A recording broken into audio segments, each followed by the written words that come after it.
where the legends play. Willie 1550 and 98.7. Hello there, I'm Kenny Graves, and on the phone with me right now, I'm excited about this conversation.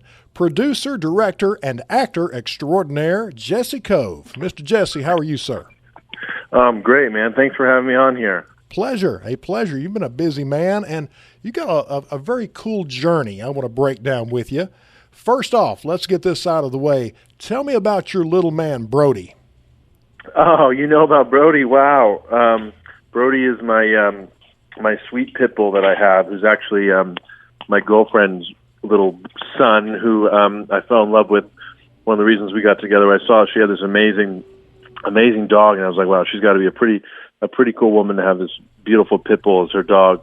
And he's just such a good boy. I'm looking at him right now. He's staring at me like, give me snacks, Dad.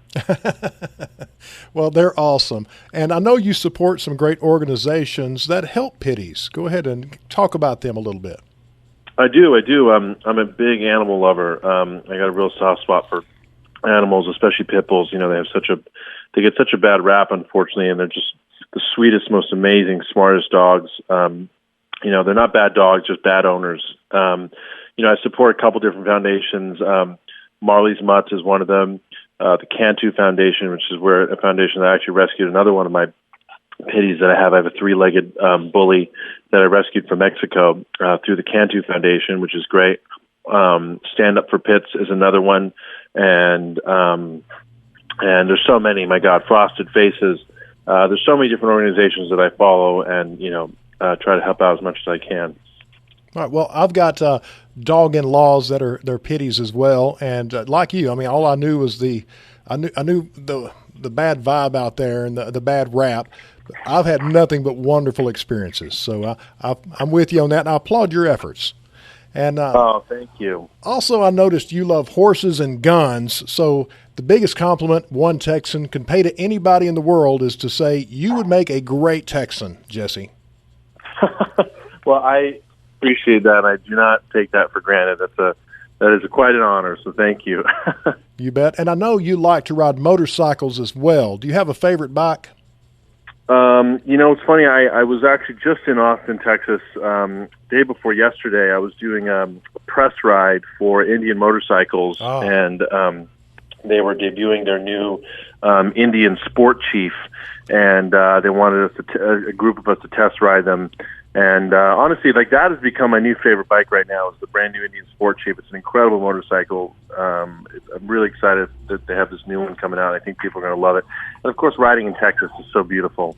I mean, my goodness, all the open roads and the beautiful trees everywhere and all the land. It was such a pleasure. It was just so nice riding out there. Did you get to take it around the hill country, or did you head out west? Yes, we did about a 120-mile ride all outside Austin. It was incredible. You head out too far west, it's flat. I mean, you could watch your dog run away for 3 days. I mean, it's flat. But the hill where we were was beautiful. Yeah, the hill country is an amazing spot. So good. Well, I'm glad you enjoyed that. And getting around to your career, I think you were born to be an entertainer. If I read correctly, you were trying to make little films, short films for your family at about the age of 10. Is that accurate? Yeah, that's right. I used to take my dad's camera and I would film my little G.I. Joes that I had and make these really fun little action movies. And, you know, I do special effects with, like, matches and fire and flashlights and make it look like there was little explosions going on. And it was really fun. I basically still do that today, just, you know, on a bigger scale. More budget. Yes, exactly. Gotcha. Another interesting fact, you are a twin. And your sister is a very successful businesswoman, correct? That is correct. I have my twin sister, Rachel. She has an incredible business that she has. You know, she does life coaching, and she helps a lot of people, you know, in rehabilitation, therapy, and, you know, people who, you know, either coming off drugs or alcohol. So it's pretty amazing what she does. She basically does God's work. Yes. It takes a special type of person to work in that type of field, yes. Exactly. You also studied at the New York Film Academy. How was your time there? Yeah, I did. I did a semester there over the summer for the directing program. It was really great. I mean, you know, it's so important to get hands-on with cameras and being on set with people. And, film school is just great. You're working with other creatives who have just such incredible ideas and visions from, from people from around the world. And I'm still friends with some of those people today. So that was a great experience for me. Obviously I grew up on movie sets, with my dad. And that's probably, being on set is the best school you can ever have.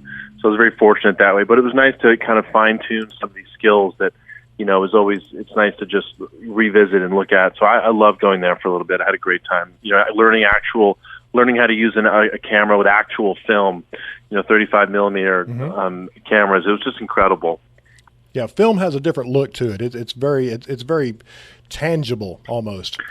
Yeah. It's got this grain to it that you just can't, Quentin Tarantino always shoots on film. Christopher Nolan always shoots on film, and just has this look to it that you can't get with digital. It's like using an old album or 45 rather than digital music. I mean, you get that. Yeah, there's just something about it, holding it in your hand and like putting, playing it, a record or a tape. It's just different. It's like holding a book versus reading on your iPad. Exactly. The flaws it has make it exceptional, I think.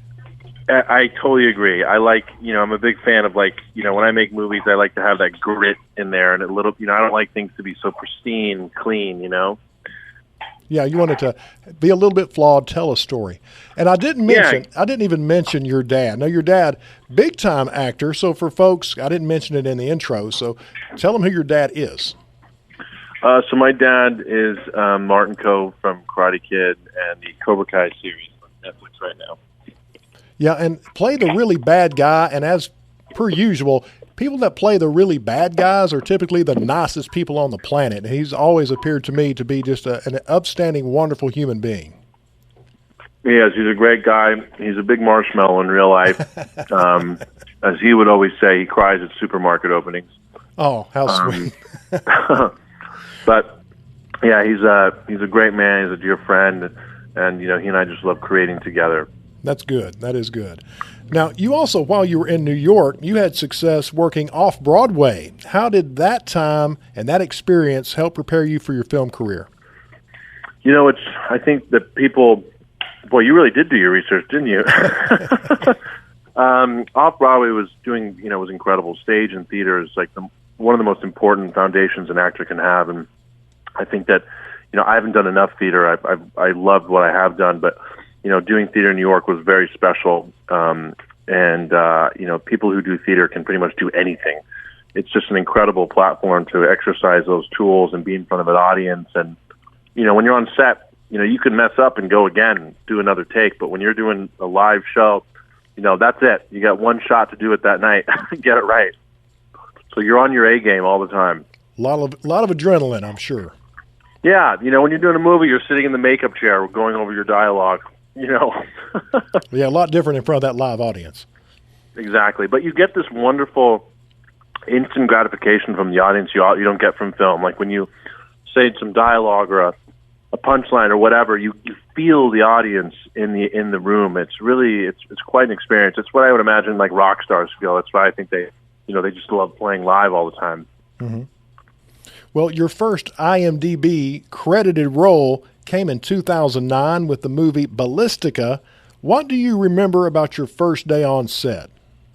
Oh boy, that was a long time ago. That was a movie that I worked on, and I was also a production assistant on that. Mm-hmm. God, I was probably 15 or something like that. It's always been amazing to see how people coming together to create a story. It's just so important. That's what a movie set is hundreds of people coming together to create a vision and help each other tell a story. It's amazing. It's an amazing journey. Well, in 2016, you were a co-star in the movie On Wings of Eagles, which was based on a remarkable true story. Tell us about your character, Hugh Johnson. That's actually was a great film. I was in China doing that for almost 3 months. That starred Joseph Fiennes, and it was a true story about Eric Liddell, who was a Christian missionary in China, and he was out there, and he was, just helping the people there. And then all of a sudden, just before World War II started, this is all based on truth. Japan had invaded China, and they had these prison camps that they made, and this was a true story. all about how Eric Little, I played one of Eric's close friends in the film. And, you see my love story throughout the film, and you see what happens to Eric. He and I, we end up going into a prison camp together. He and I lost all this weight together in real life, because it's all true what happened. And it's an amazing story. Anybody who wants to see that, it's a huge movie. I mean, this movie was a massive movie, big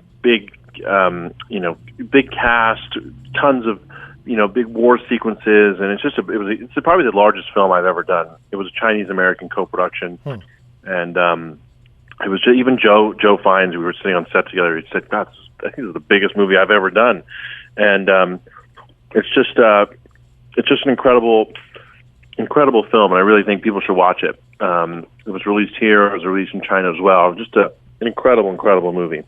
All right, be on the lookout for that. I'm sure you can get that on one of the streaming platforms. Be great to watch. Now, in 2021, you became a part of the Karate Kid universe with your role in Cobra Kai as David, the varsity captain and somewhat bully. And, of course, they have a ravenous fan base, as you well know. How have the fans received you and that character? They love that character. I mean, there was a wonderful article that came out earlier this year that talked about, one of the characters that they, would love to see come back at some point or another. If it's in the works, great. If not, it's been such a pleasure to be that guy, Captain David. He ended up being the original bully to my dad's character in like the late 1960s. Just an incredible sequence that they were able to create into the show, and just so much fun. I was so honored to play that role. It was very Back to the Future-esque, on set. The guy who plays the younger version of my dad is an actor named Barrett Carnahan, lovely guy. And, I'm bullying him. My dad's on set watching. I'm his son. It was just this great circle of life kind of coming together in the most interesting way. It was really, really quite an amazing experience. Sounds very surreal. It was. I mean, it was just kind of like, you're like, is this really happening right now? It just was so strange. It's like, how often does something like that come together with such a legacy involved in it, 35 years later? And it was perfect. It was really cool. I was honored to be a part of it, and I was so happy. And thanks to the writers, creators, John, Josh, and Hayden to be able to put that together was just awesome. I auditioned for this part, and they loved what I did, and it worked out. Well, I'll tell you what, it gave some depth to the Kreese character as well, so you kind of had a backstory. And so it made him an empathetic character in a way. So, that would have been impossible to do without that story. So I like that. Now, well, thank you so much. That's so nice to hear. I'm ready to talk about this, Jesse. You recently shared some pictures from your upcoming film, Far Haven, and I'm a huge fan of Westerns. Is there anything you can share about the project? Oh, I think this will probably be over the next 3 to 4 months. Great movie. We got Bailey Chase in there from Longmire, Bruce Boxleitner. It's a great epic, great story, and it's got a lot of edge to it. And it's a great movie. This is probably one of the funnest times I've ever had making films. Gary Wheeler, the director, just such an incredible guy, great visionary. We had so much fun on set, and I'm really, really excited for people to see this one. This is a good one. Well, I know it's post-production, but is there any timeline on when it may be released? I would probably say closer to the summer, for sure. Not as far off as I was thinking. I was hoping. No, you'll get to see it this year. Good. Well, I was hoping. It sounded like it would be maybe end of the year. Summertime's great, and I do love a good Western, man. I really do. We don't have enough of them. This one, yeah, I agree. This one is really going to be special. You're going to really, really like this one. All right. And I see you've been to a lot of premieres for some Paramount Plus projects. Any chance we may see you in the Yellowstone universe at some point? Your mouth to God's ears. We'll see. It would be great. Actually, funny enough, I was down to the wire to in the new 1923 series. I was at the premiere for that, and the actor who plays what's his name? I think it's Stephen Dutton. He plays like the nephew of Harrison Ford. I went up for that role. I was very close to that one, and the guy was great who played him. I met him at the premiere, shook his hand, told him he did a wonderful job, because he did. But so I might be closer than you think. We'll see. I know you can never say anything, so I was just hoping to get some voice inflection. So I'll take that and be happy and keep my fingers crossed, brother. Thank you. You also train in martial arts. What discipline do you study? Right now, my sensei, Master Lacombe, we do Krav Maga, karate, and kickboxing. So the combination of all that together right now, it's been really fun, and he's an incredible sensei. So he actually trained Billy Zabka, Johnny Lawrence himself back in the day. Yeah. So it's kind of all working out. Well, you're a bad man. Krav Maga's that's not to mess around with. That's what they use the Israeli police force is trained with. Krav Maga. That's right. It's basically to stop anything very quickly. It'll do that. Well, Jesse, is there anything else you want to touch on I might have missed? I have 2 other films coming out. One, I got a Christmas movie coming out later this year, which you'll see more about on my social media and articles that are coming out. I can't say too much about that. A great movie, a romantic comedy I did called The Taste of Love. It'll actually be premiering at the Sunshine Film Festival in Florida later this year. That's with Erin Cahill, incredible actress. Very excited for people to see that, and just a lot more stuff we got cooking. I'm excited to find out what it's going to be. Glad you took some time to get on here with me, my friend. And thank you so much. Absolutely. Tell fans where to keep up with you and your career. I will. You can follow me at Jesse Kove, Jesse, last name Kove, V as in Victor, E as in Edward. That's Kove with a K. And I'm very active on all my social media, so you guys shoot me a message. I might be able to message you back. And, a lot more coming. So just, please stay tuned and stay in touch with me and follow the journey. And, Jesse, you get back down to Texas, brother. I love it down there. I love Texas. Give me a holler. I can get you the hookup on the healthy, good places to eat, but all Texan. Perfect. I would love that. Well, my brother, continued success in the career, my friend. And, again, thank you for taking the time. Oh, thank you so much. I'll definitely be in touch. All right. For the awesome Jesse Kove, I'm Kenny Graves on Willie 1550 and 98.7.